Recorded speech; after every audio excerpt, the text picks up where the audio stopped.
શિયાળાની ખાસ વાનગી ઘઉંનો પોક. થોડા લીલા ઘઉંને આ રીતે ભેગા બાંધીને તેની પૂળી બનાવવામાં આવે છે.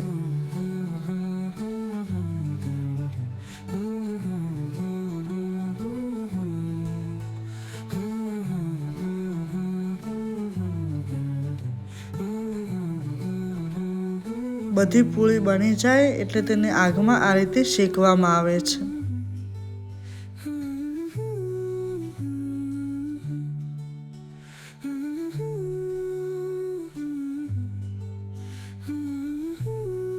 બધી પૂળી શેકાઈ જાય એટલે આ રીતે પોંકને બહાર કાઢવામાં આવે છે.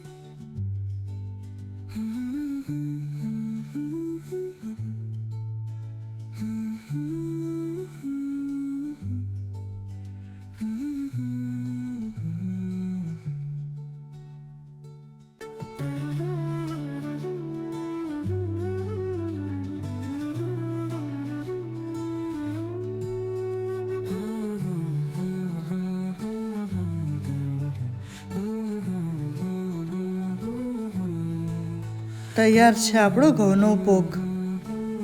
તમને ઘઉંનો પોક ખાંડ અને ઘી સાથે ગમે કે લીંબુ અને મસાલા સાથે? કમેન્ટમાં જરૂર જણાવજો.